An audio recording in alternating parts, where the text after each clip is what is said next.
These are the most exciting upcoming features in 2.2. These range from insane camera effects to block generation.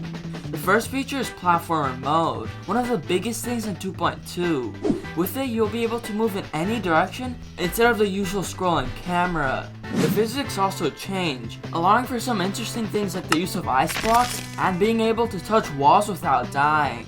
But this does not compare to the things ahead of this list. This is the swing copter. It's similar to the fan-made swing copter we have in game, just with better physics. It is kind of hard to control, but I'm guessing the community will get used to it pretty quickly. Still though, even after 5 years, RobTop still hasn't decided on a portal color for the swing copter and the sneak peek. There are a ton of icons coming in 2.2, over 500 to be exact. This even includes the best icons, like the Among Us icon. But seriously, there are a ton of crazy icons, like these ones. There's also a new shopkeeper called the Mechanic. RobTop has said that he'll sell icon animations as well as other stuff. He even thinks you should subscribe if you're enjoying the video. It helps a ton. But some even crazier additions are the new camera effects coming in 2.2. There's a variety of these, and all of them can be used to make levels have more atmosphere. Press Start used the camera movements really well, and from what I've seen on the 2.2 private servers, the triggers have a ton of potential. Along with the camera effects, there are also camera filters, which work like normal filters and change the way the screen looks. You can even see them using the 2.2 sneak peek, and make the level so much more dynamic. Here are a few.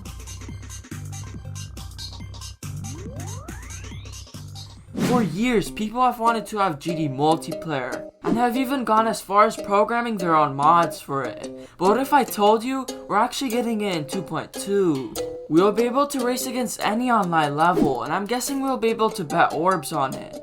The only downside of this feature is the fact that we won't see other players' icons live, which I hope will be added in 2.3. Remember platformer mode? Well, I forgot to mention one really cool feature that comes along with it.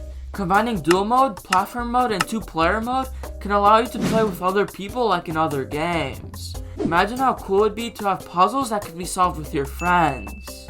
Unfortunately, DD players don't have any friends. Rob did say the feature will be polished more in 2.3, but I'm super excited for this. In 2.2, we will be able to have advanced enemy AI. You may be wondering though, how? Well, let me explain.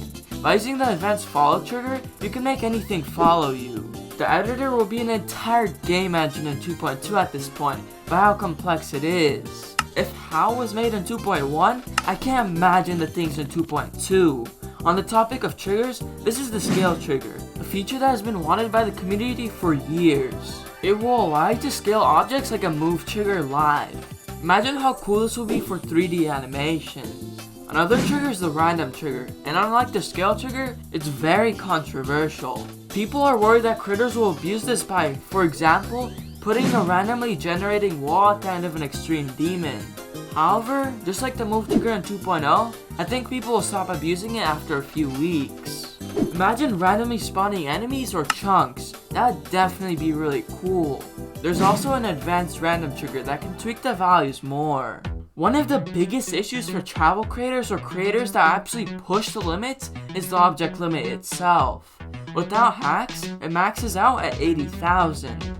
80,000 might seem like a lot, but levels like Slaughterhouse and Abyss of Darkness go way over it.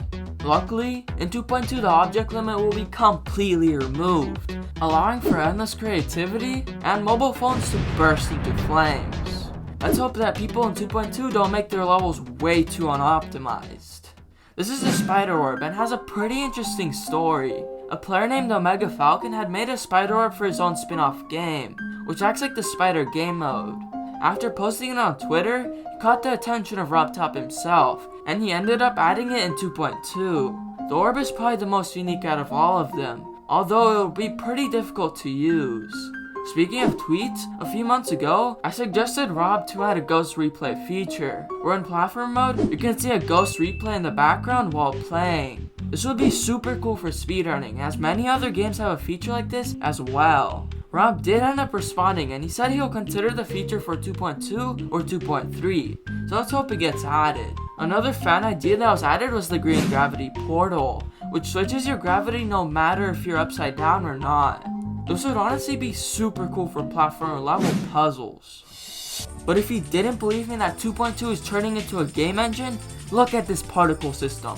Look how complicated it is. But the particle system has a ton of potential, as this has already been created with a feature, which is beautiful.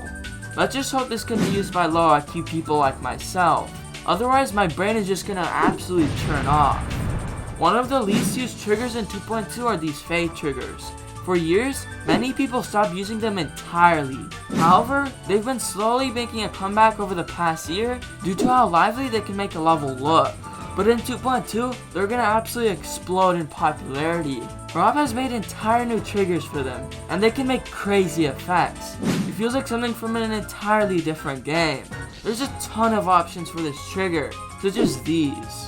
Wait, who left this into the video? Something that also feels like an entirely different game is the theme for this update. Rob has made over 600 pixel blocks. They actually look stunning from what we've seen. Now instead of making a complicated block design, you can whip these up and they'll look shiny. My personal favorite has to be these blocks, as they just look amazing. This is the new map, which will probably continue the lore of the monster in the basement. This will function like the Super Mario World map, with one being for Robtop's levels and one for community main levels. My prediction is that there's gonna be a ton of lore, but I'm hoping it doesn't get too complex, so we don't get another FNAF. There have been multiple previews for potential villains in this series, such as this king. Rob hasn't really said much about the lore, but I'm hoping we get some in 2.2. With the addition of platformer mode, Rob has made some neat animations to take care of the issues like being idle. For example, if you're idle for too long, your robot will do this cute jump.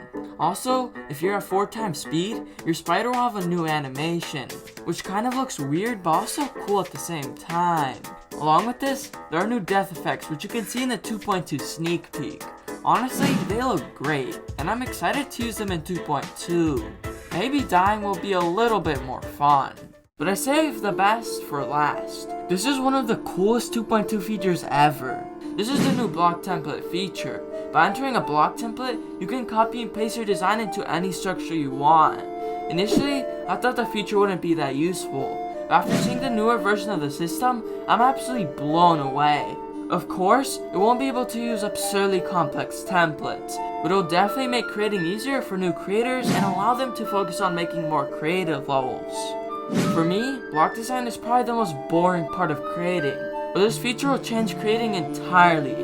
There are a few disliked 2.2 features, but what is the most disliked level? The things I found in that video are crazy, so find out here.